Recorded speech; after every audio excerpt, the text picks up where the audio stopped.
Conhecendo a Deus como Pai, Dr. Jim Richards.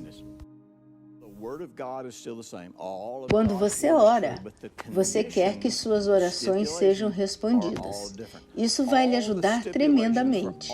A palavra de Deus ainda é a mesma. Toda a palavra de Deus é verdadeira, mas as condições e os pré-requisitos são diferentes.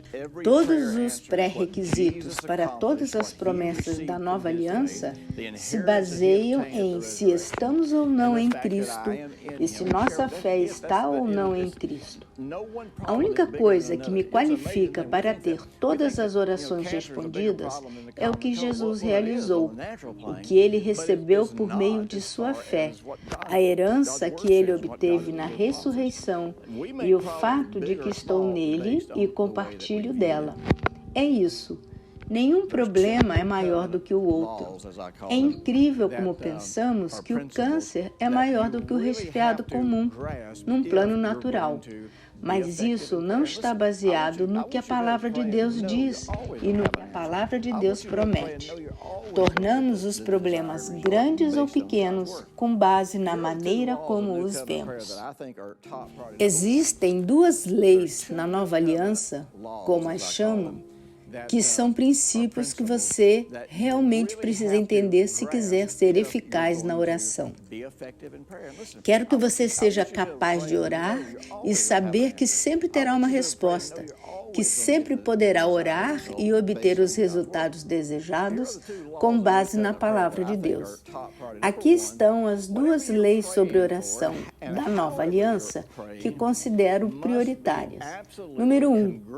O que quer que você esteja orando e como quer que esteja orando deve ser absolutamente congruente com a obra consumada de Jesus. Eu não posso pular a cruz de Cristo e voltar ao Velho Testamento e começar a tentar viver de acordo com os pré-requisitos, regras e regulamentos do Velho Testamento. Lembre-se de que estamos qualificados para todas as promessas. Somos libertos de todas as maldições porque estamos em Jesus. Se nossa mentalidade e fé não estão enraizadas no fato de estarmos em Jesus, então você tentará descobrir o que qualifica você, questionando por que Deus deve abençoá-lo, por que Deus deve responder à sua oração. E isso sempre levará você a um lugar de obras mortas, religião e cerimonialismo. Quando você está falando e se comunicando com Deus, você quer que seja como se estivesse em um relacionamento ou em uma conversa com a pessoa mais sábia que você conhece, que ama você, que quer lhe ajudar a enfrentar a vida e a vencer todos os desafios que você vai enfrentar. É assim que me aproximo de Deus e é assim que falo com Deus. De fato, Deus é tão amoroso e tão proativo que nos deu tudo o que se refere à vida e à piedade por meio do Senhor Jesus Cristo. Ele não esperou até que viéssemos até Ele. Ele disse, vou dar a você agora. É seu. Está bem aqui para você em Jesus. Entre nisso. Essa é a razão pela qual, na carta aos Coríntios, o apóstolo Paulo disse que Deus nos deu este ministério de reconciliação. Então, irmão, nós imploramos que você se reconcilie. Entre nesta reconciliação, onde você lança fora aquilo que está totalmente ligado à maldição, ao mundo e ao velho homem, e se revista de tudo que está conectado ao Senhor Jesus Cristo, a sua herança, a sua promessa, a sua justiça, a sua identidade.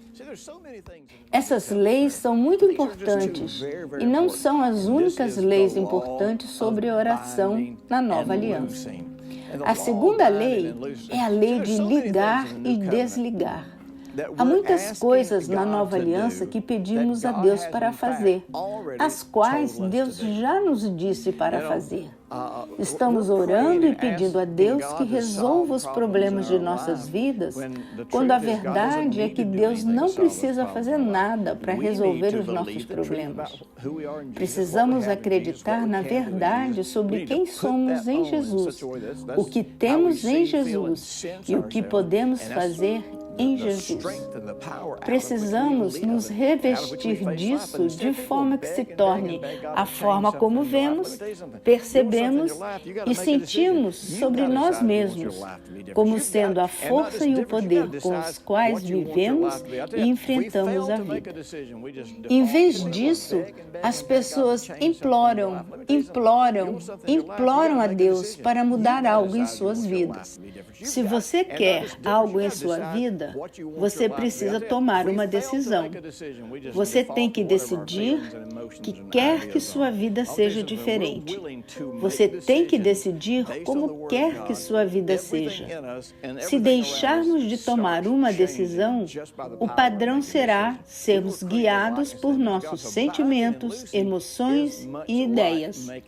Quando estamos dispostos a tomar decisões com base na palavra de Deus, tudo em nós e ao nosso redor começa a mudar, apenas pelo poder de tomar uma decisão.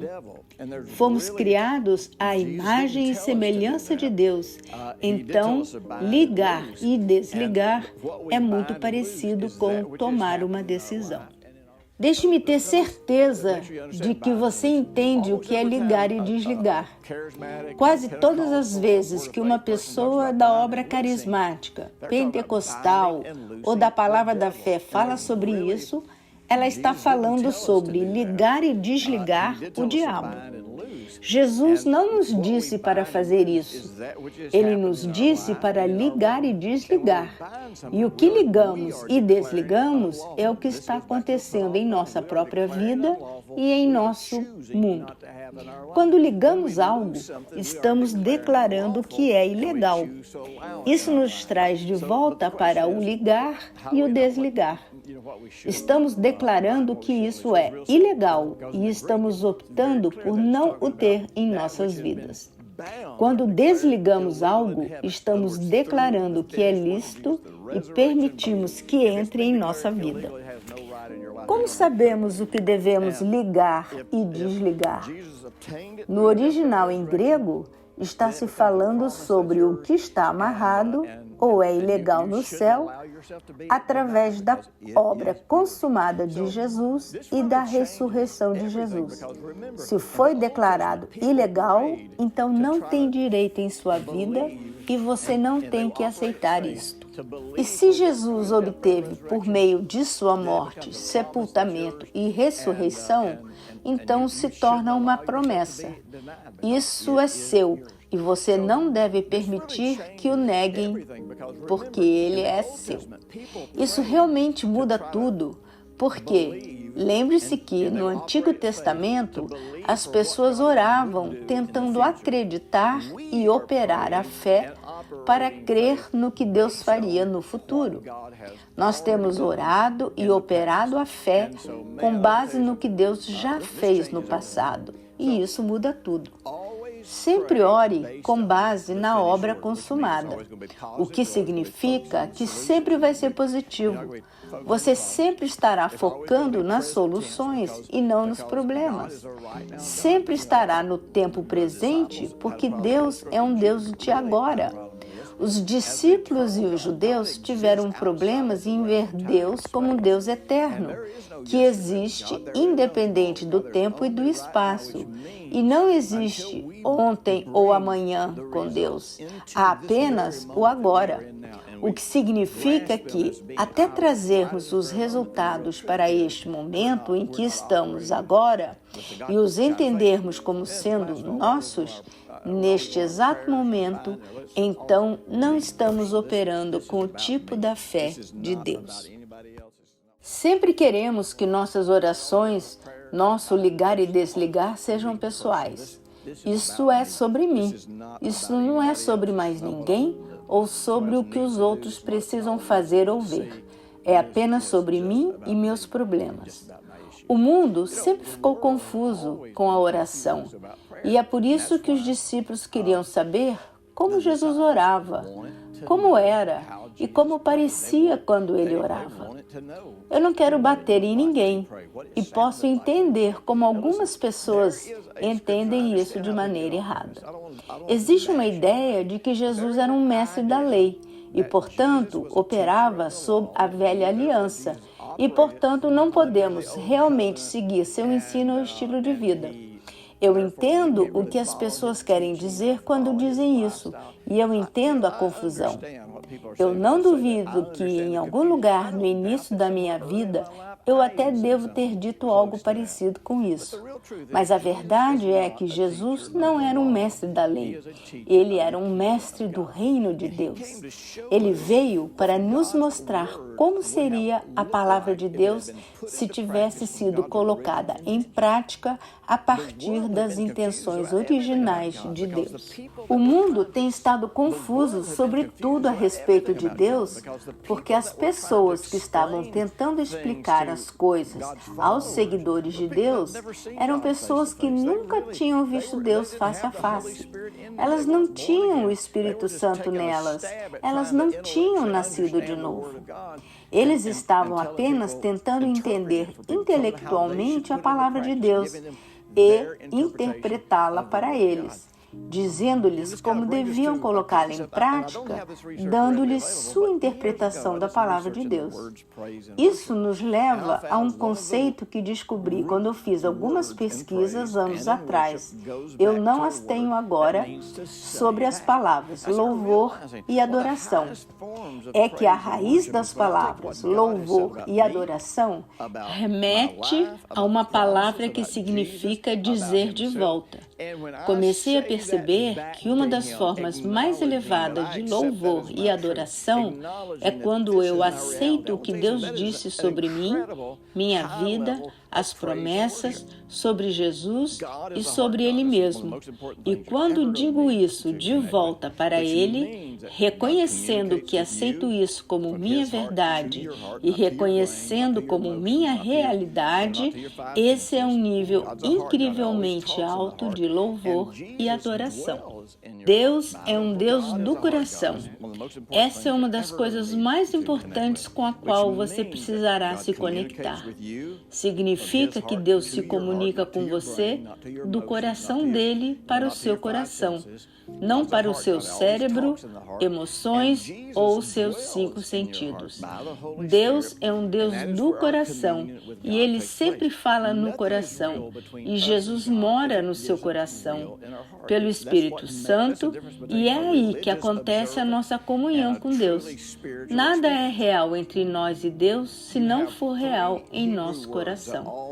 Essa é a diferença entre uma observância religiosa e uma experiência verdadeiramente espiritual. Existem 3 palavras em hebraico que representam vários aspectos da meditação. E toda vez que você vê a palavra orar, adorar, louvar, profetizar, visão e várias outras, você verá uma dessas 3 palavras hebraicas que tem a ver com meditação. Em outras palavras, a oração só é oração se acontecer a partir de um processo de reflexão e meditação. Você está cantando ou adorando com base no que está acontecendo em seu coração. Ou você está falando através de seu intelecto, ou você está profetizando com base no que realmente está acontecendo em seu coração.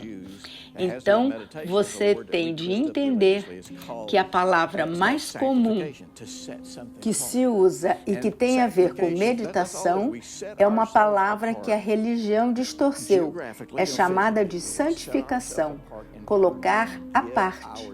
Santificação significa nós nos colocamos à parte, geográfica e fisicamente, e nos separamos internamente para termos um tempo com o nosso Pai.